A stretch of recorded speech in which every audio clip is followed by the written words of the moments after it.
อยากได้สัมภาษณ์น้องตาเพิ่นสิลงสวรรค์ลงเฮ็ดเวียกเพิ่นบ่สิลงไปหาทำงานอยากได้สัมภาษณ์โอ้อยากได้โทรศัพท์สัมภาษณ์โทรศัพท์น้องได้ซะเก่าแล้วเก่าลบยังได้อีกโอ้นี่แหละตัวใหม่ก็เล่นไหมล่ะอยากลงไปเฮ็ดเวียกอยู่สวรรค์ตันยิบบ่เฮ็ดหยังตันยิบเป็นอยู่บ่ตันยิบเป็นไปเฮียน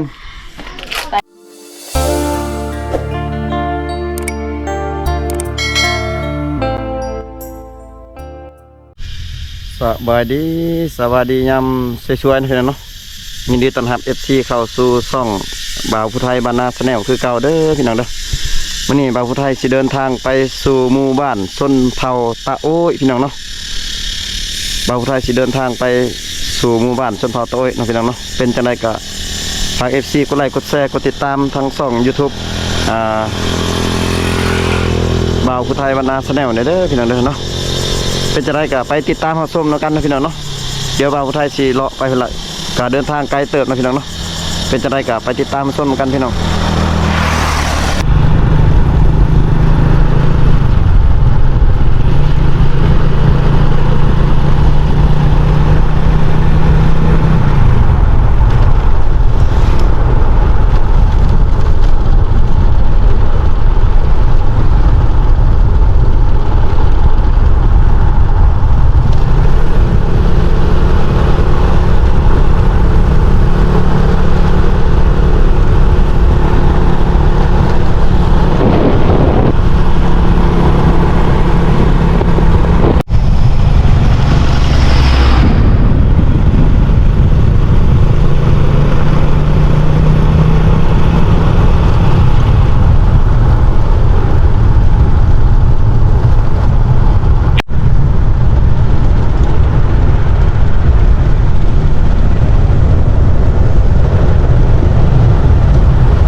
ตอนนี้บ่าวผู้ไทยก็เดินทางมาฮอดเฮือนของน้องตาเลยพี่น้องเนาะแต่ว่าตอนนี้น้องตาเพิ่นยังกินข้าวกับแม่เพิ่นอยู่พี่น้องอยู่ตารางเฮือนของน้องเนาะเดี๋ยวจักหน่อยบ่าวผู้ไทยสิเข้าไปถ่ายให้ FC เบิ่งเนาะพี่น้องอากาศก็ร้อนแห้งพี่น้องแดดแห้งพี่น้องแดดแห้งเลย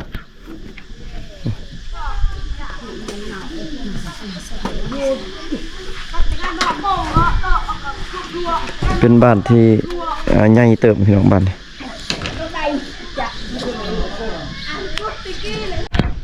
ตอนนี้บ่าวผู้ไทยก็มาฮอดเรือนของสาวตาแล้วพี่น้องน้องเพิ่นก็กินข้าวแล้วสบายดีน้องตาสบายดีแม่เพิ่นกับน้องเพิ่นสบายดีนะแม่เด้อสบายดีแม่เพิ่นกินข้าวอีกพี่น้องกับน้องเพิ่นเนาะ ได้จักคันเลยรถมันยังบงจักคันเลยรถจักรถล่ะเอามายังบง เอาแต่คันเดียว คันเดียวนะน้องเพิ่นฮักก็มาแต่เอายังบงพี่น้องเอ้ยมาเบาไทยมาพอดีเจอน้องพอดีอยู่เฮือนน้องเพิ่นฮักก็มาแต่เอายังบงอยู่สวนพี่น้อง เบิ่งชวนซื่อ ไปเบิ่งซื่อๆนะอ๋อ อันนี้แต่น้ำตบเดี๋ยวก็ได้เห็นตบ ฮักเลยนะจะคอยฮักเบิด อยู่เนี่ยน้ำมันมีแห้งลม เออ เมืองแห้งเลย แห้งเลย เอาเมืองอะเมติดกันเบิดเลยเขาเมืองวันเอาไปมาไก่โจ้จ้ะ ตอนนี้แม่เพิ่นกินข้าวแล้วกับน้องเพิ่นเนาะแต่ว่าเพิ่นว่าสิไปขุดยางโบงก่อนพี่น้องน้องเพิ่นอยากขุดยางโบงกิโลเท่าไหร่ก็อันเขาขุดให้เขาได้ไหมเท่าไหร่ก็กิโลเท่าไหร่ก็ 500ขุดเอาเงินเจ้าเนาะพื้นน่ะให้เขาบ่ ว่าเอาไว้500 พื้นน่ะเอาทั้งพื้นพร้อมปะเลยเพื่อน ปะพื้นเลยโล500พี่น้องเอ้ยเป็นขุดยางโบงน้องเป็นชื่อขุดยางโบงจังหน่อยพี่น้องว่าตอนนี้อากาศร้อนแห้งๆพี่น้อง ไม่โอ้ยนะ บ่มีบ่รับจ้างเนาะน้องตาเนาะบ่มีบ่รับจ้างมีแต่ขุดยางโบงเลยเนาะกดมันก็เศร้าคุณ มันก็เศร้าซื่อแล้วเนาะก็มีแต่ขุดยางโบงแล้วบัดนี้เนาะโล500เอาพื้นแต่เปลือกมาให้เขาเนาะ คือจะรู้แต่ไม่ต้องคนก็เดินอยากได้สัมภาษณ์ น้องตาเพิ่นว่าสิลงสวรรค์ลงเฮ็ดเวียกใช่เพิ่นบ่ แม่น สิลงไปหาทำงาน อยากได้สัมภาษณ์ โอ้อยากได้โทรศัพท์ สัมภาษณ์ โทรศัพท์น้องได้ซะ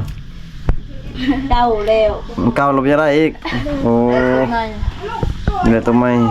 นี่ก็เล่นไหมล่ะ อยากลงไปเฮ็ดเวียกอยู่สวรรค์ตันยิบบ่เฮ็ดหยังตันยิบเป็นอยู่บ่ตันยิบ โอ้เป็น ไปเฮียน ไปทำงานจากได้ก็ น้องละอยากไปเฮ็ดเวียกอยู่สวรรค์พี่น้องเว้ยประมาณจังมื้อยังอีกจังมื้อน้องว่าสิลง หามือ 4มื้อ5มื้อนี่แหละสิลงเจ็ดห้าอะไรมาได้ไป เสร็จเป็นสิลงสวรรค์สิลงตันยิบ ต้องลูกโก้แล้วแล้วมาจะเล่มนะที่ได้ จักคนสิไป 3-4 คน อยู่บ้านนี่ ชาวไปเบิด ชาวอยู่บ้านนี่ ก็อยากได้ข้าวๆแน่ก็ลงสวรรค์มาแต่ท่านนั้นเขาเบิ่งอยู่ ไปสวรรค์นี่อยากให้อยู่แม่ข้าว ได้คนมาแต่สวรรค์ก็ได้พวง บางคนก็คือน้องตามันมาแต่สวรรค์เหมือนเอาผัวเลยไปจัก บ่ตากให้ไปฮอดเดือนนะเบ็ดอย่างนั้น เดือน11พุ่นไปดนเนาะแม่เพิ่นให้ไปดนพี่น้องเอ้ย ชื่อหาเงินให้แม่กินข้าวกิน แม่เพิ่นว่าให้ลูกไปทำงานหาเงินซื้อข้าวพี่น้องแต่ว่าบ่มีข้าวบ่พอกินเนาะแม่นข้าวเพิ่นบ่พอกินพี่น้องเพิ่นก็อาศัยอยู่กับลูกแล้วก็ผัวเพิ่นเสียแล้วพี่น้องเอ้ยก็อยู่กับลูก5-6 คนเนาะแม่ 5 คน 5 คนอยู่ในเฮือน ลูกชื่อ ลูกสาวมันจะได้โทรศัพท์พี่น้องแต่ว่าแม่เพิ่นสิให้ซื้อข้าวแน่พี่น้องอยากได้โทรศัพท์แน่อยากซื้อข้าวแน่หาเงินเลี้ยงชีพนี่แหละพี่น้องเพราะว่าอยู่บ้านเฮานี่บ่มีบ่ทำงานเนาะบ่รับจ้างบ่มีเนาะบ่มีก็ต้อง ไอ้ตรง ได้ลงไปหาอยู่เฮ็ดอยู่สวรรค์พุ่นเด้อพี่น้อง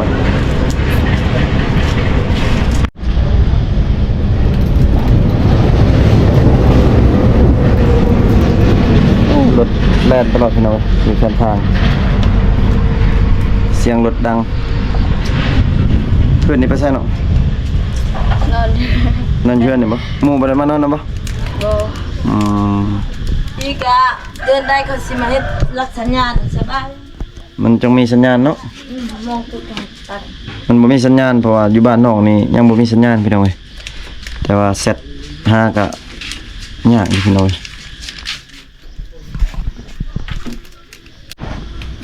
เป็นไงดนบ่มายังคือเก่าสดคือเก่า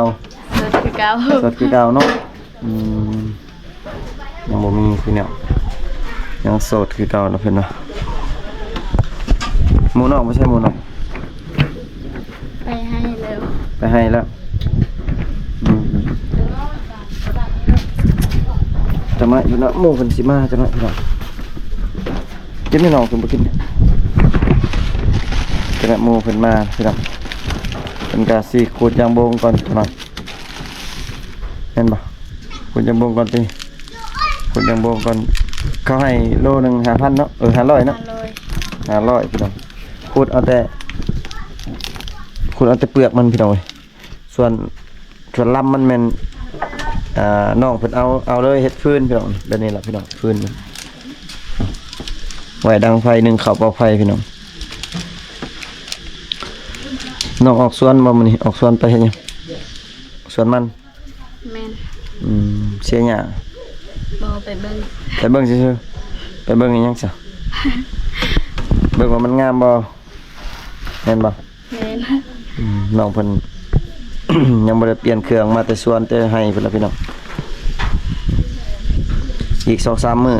เพิ่นสิได้ลงสวรรค์นะพี่น้องเอ้ยบ่าวไทยบ่ได้มาถ่ายให้ FC เบิ่งอีกแล้วพี่น้องเอ้ยถ้าว่าน้องลงไปเฮ็ดเวียกเนาะเนาะถ้ากลับมาบ่เลยน้องเนาะกลับมาสิได้เห็นคือเก่าแล้วกลับมาว่าได้ผัวแล้วโอ้ยบ่ได้มาถ่ายนะให้ FC เบิ่งพี่น้องเอ้ยไกลบ่สวนพี่น้อง ไก่ บ่ได้ถือข้าวไปกินบ่มากินข้าวอยู่เฮือนน้องเพิ่นมากินข้าวอยู่เฮือนไปแต่เช้าแล้วก็มากินข้าวอยู่เฮือนบ้านน้องนี่ขุดแต่ยางโบงเนาะหลายพี่น้องเบาไทยกายมาเห็นมีแต่ขุดยางโบงอยู่ข้างทางก็แม่นเบิดพระเจ้าขุดเนาะนี่พระเจ้าขุดยางโบงพี่น้องขุดแล้วก็เอาเห็ดพื้นน้ำพร้อมเนาะลำมันเนาะส่วนเงินเพิ่นให้กิโลละ500พี่น้องอากาศก็ร้อนแห้งพี่น้องอากาศร้อนแห้งแม่ของน้องเพิ่นไปขุดยางโบงพี่น้องแม่น้องเพิ่นไปขุดยางโบงตั้งแต่เช้าป่าแล้วเพิ่นสิไปจังนั้นเพิ่นสิไปแล้วเดี๋ยวสิพา FC ไปเบิ่งน้องตาเพิ่นขุดยางโบงพี่น้องไว้อยู่บ่น้องขุด ไว้ ไว้แล้วขุดเอาเสียมมาขุด พา เอาผ้าขุดเลยเดี๋ยวให้ FC ไปเบิ่งนำกันเนาะพี่น้องว่าให้น้องเพิ่นขุดยางโบงพี่น้อง มาปลามันนี่ปลาเหรอ ขุด จานละอ้อ บ่มีข้าวเนาะ มีคนได้ไข่ออกนี่นะ ระยะเพิ่นก็ขุดเอา ลูกเข้านะ นิดเลยเนาะ ลูกเข้าอะกัดมึงเข้ากินก็อยู่นำกัน อยู่นำกัน ลูกเพิ่นนึงก็ขุดใหญ่นาลีเนาะนี่เกือบ ดาเฮ็ดอันนี้มันตายเด้ย่าก็ตายล้านก็ตายได้พอดงเลย ลูกหลานตายไปแล้ว นี่น้องเอาเฮ็ด เฮ็ด เป็ น้ ด อง เป็ดเดือนมา7 เดือนได้เฮ็ดอันนี้มา7 ปีได้ 7 ปีแล้วเฮ็ด ต้นนี้นี่ฮะคันนี้ได้เฮ็ดมันน่ะ ไว้ ไว้อันนี้โอ้นี่อันนี้เฮานี่ยกเกือบยกตายชาแต่เฮ็ดก่อน 7 ปีใครได้เจ้าทันเนาะเจ้ายังทันได้ใช้เงินเพิ่นเอาดนละ7-8 ปีแล้วจังบ่งลำมักใหญ่ๆพี่น้อง พอร่งก็ตายหญ้าก็ตายหญ้าก็เฮ็ดแล้วชวนอันนี้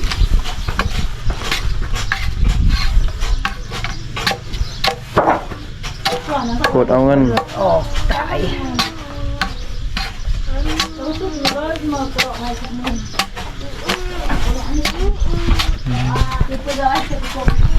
โคตรเต้เลยไหมล่ะแกไม่ต้องเป็นโคตรแกมันจากแก้วแกได้ อ่ะปูป้ายอ่ะ บางคนทุกข์ยากฟังหมอง จะยอดประจะแก้วฮะ เอาแน่ จ้า ละ บ่ เอากว่าเด้อว่าไทยฮูกนั่นอ้นสักเล่มเนาะ กล้าซักนั่น ที่ปลาเฮิก แม่น้องตาเพิ่นกับน้องตาเพิ่นขูดยังบ่ โอ้หนูไปเป็นหมอกไก่หมดหมู แล้วมันเดียว โอ้น่ะเตะไปตะแกก็เตะเลย อยากได้เงินหรอ ก็เตะเตะตะนึงมาตะบันตรังโอ้ไวเด้อน้องตาเฮ็ด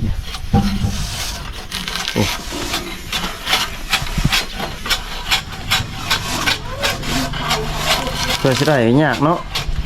ขูดอีก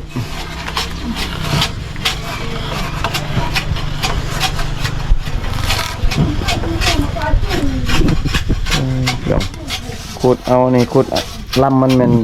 ผู้ขูดเอาเลยพี่น้องลำแต่ว่าเปลือกมันนี่ต้องให้เจ้าของยางโบง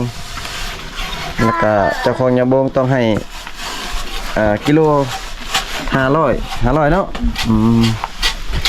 กิโล500ต้องให้ผู้ขูดอีกพี่น้อง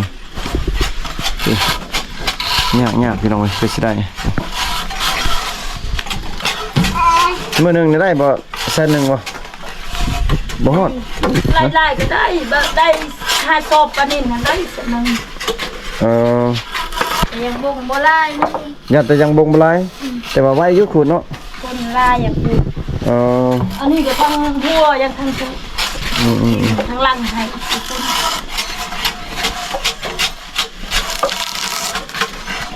มื้อละแสนได้อยู่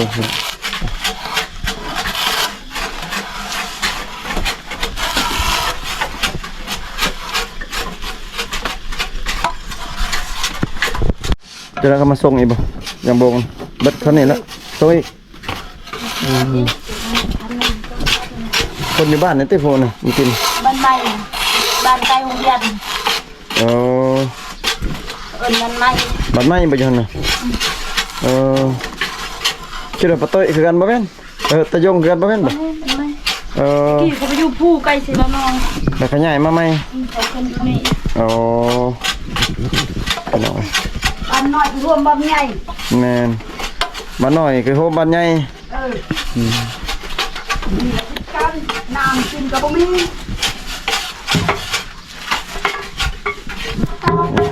เบิดเลยพี่น้องน้องตาเฮ็ดได้ทอดหนึ่งเลยพี่น้องโอ้อันนี้มาเบิ่งพี่น้องนี่เพิ่นขูดได้แต่โดนแล้วพี่น้องเพิ่นขูดแบบนี้เลยพี่น้องลำมันเป็นผู้ขูดเอาเลยเนาะเขาเจ้าสิให้ผู้ขูดเลยแล้วก็เอาเงินให้อีกติดเป็นกิโลอีกเปลือกมันพี่น้องกิโล500พี่น้องจะให้ผู้ขูดอีกเนาะกิโล500พี่น้องขูดได้หลายสำหรับก็เอาสำนั้นพี่น้องเว้ย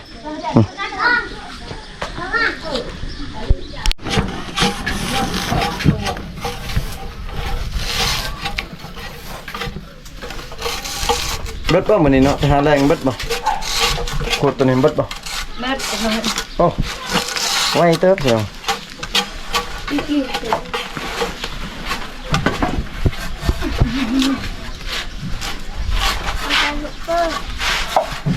หวานนี่มีแต่ขูดยังโบงพี่น้องจะขูดยังโบงเพราะว่ามันบ่มีเวียกสีหาเนาะพี่น้องเนาะนี่ก็เป็นเพื่อนของสาวตาเนาะกับแม่เพิ่นพี่น้องเพื่อนหลังนิดหน่อยนะพี่น้องเว้ยเนาะเพิ่นก็เป็นครอบครัวที่ทุกข์ยากนะพี่น้องเพิ่นยังอยู่กับลูก5 คนพี่น้อง6 คนพี่น้องผัวเพิ่นก็เสียแล้วเนาะเพราะว่าเพิ่นเนี่ยก็ยังขาดเคินทางข้าวเนาะข้าวสารพี่น้องเว้ยเพิ่นยังขาดเคินเนาะโอ้เพื่อสิเบิดนี่ครับเพิ่นว่าข้าวเดียวสิเบิดเพิ่นขูดจังได๋ก็เบิดเนาะอายะเพิ่นก็ไว้ลิเฮ็ดเนาะใจเนาะ อันใส่ไว้ไม่บ่ได้เลย หมดทอนเฮา เฮาก็ทายคือกันเด้อทุกยากเด้อ เนี่ย ช่วยเชาะเอาข้าวกิน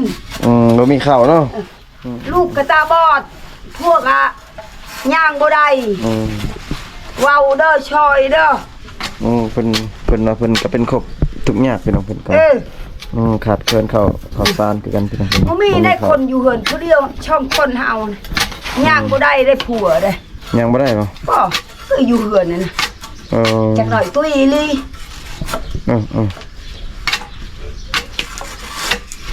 เป็นยังบ่ได้เป็นโซ่เนาะ โชว์ แต่ดนแล้วบ่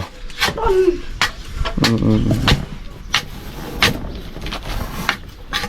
ถูกอย่าให้นะมันแต่เห็ดเด้ แม่นเฮ็ดตลอด เห็ดแต่เราก็กิน เฮ็ดแล้วกินใส่ปากนั่นแหละ คันให้น่ะบ่ม่วนได้คน ถูกก็เฮ็ด บ่ให้ก็หมู่หูน่ะม่วนอยู่ท้อง แม่นอยากเพิ่นก็เฮ็ดอันนี้เก่งอันนี้พี่น้องน้องตาเพิ่น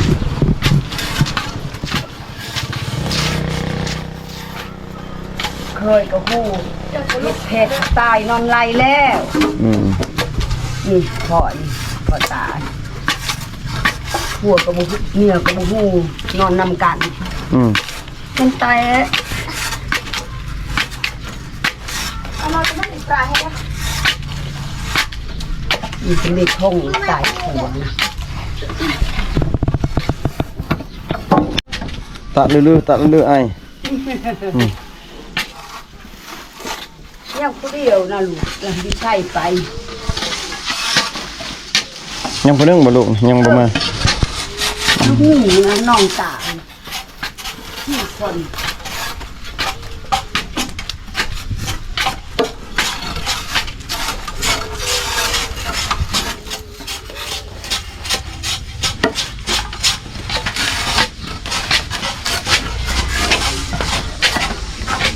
โอ้ทำน้อยนี่ก็เฮ็ดครับ อันไหนเนาะ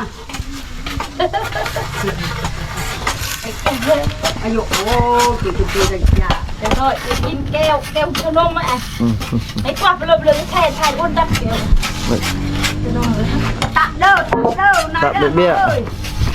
ทำไมชื่อ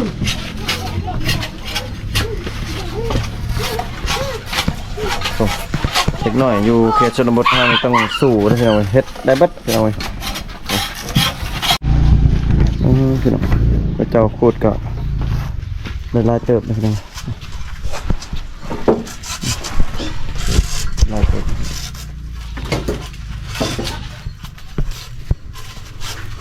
น้องตาเพิ่นก็แม่นพอนเลยคือสิแม่นเมื่อยเลยพี่น้องเป็นน้องตาเพิ่นว่าเมื่อยเลยพี่น้อง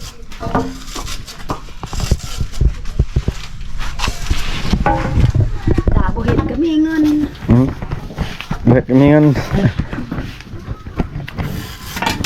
ไอ้โยเมื่อยเอ้ยเหงาแล้วเลยเหงาเดี๋ยวตะนะ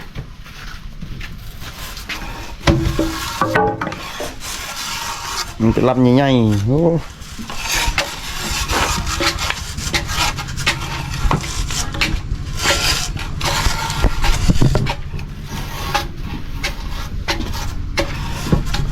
นี่จะยังโบงหมดเลยพี่น้อง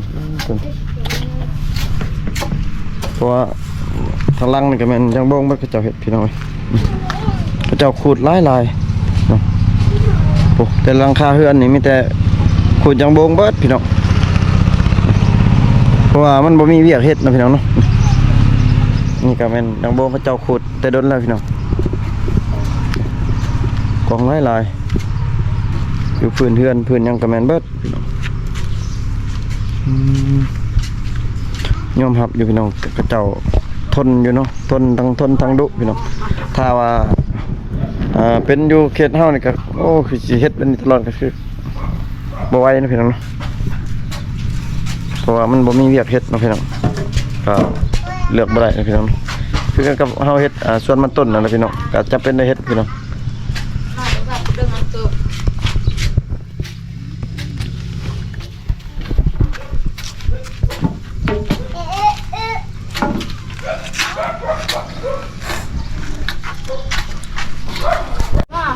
พี่น้องมาวันนี้บ่าวไทยกับสิขอปิดทริปก่อนนะพี่น้องเนาะเพราะว่าบ่าวไทยกับสิได้ขอกลับเมื่อเพื่อนก่อนพี่น้อง เพราะว่าฝนก็คือว่าครึมๆคืออยากตกเนาะพี่น้องเราพายก็สิขอปิดคลิปเลยเนาะพี่น้องเนาะฝาก FC กดไลค์กดแชร์กดติดตามทางช่อง YouTube บ่าวผู้ไทยบ้านนาแนลเนี่ยเด้อพี่น้องเนาะเจอกันคลิปหน้าเนาะพี่น้องเนาะสำหรับคลิปนี้บ่าวผู้ไทยขอปิดคลิปเลยเนาะบ๊ายบายพี่น้อง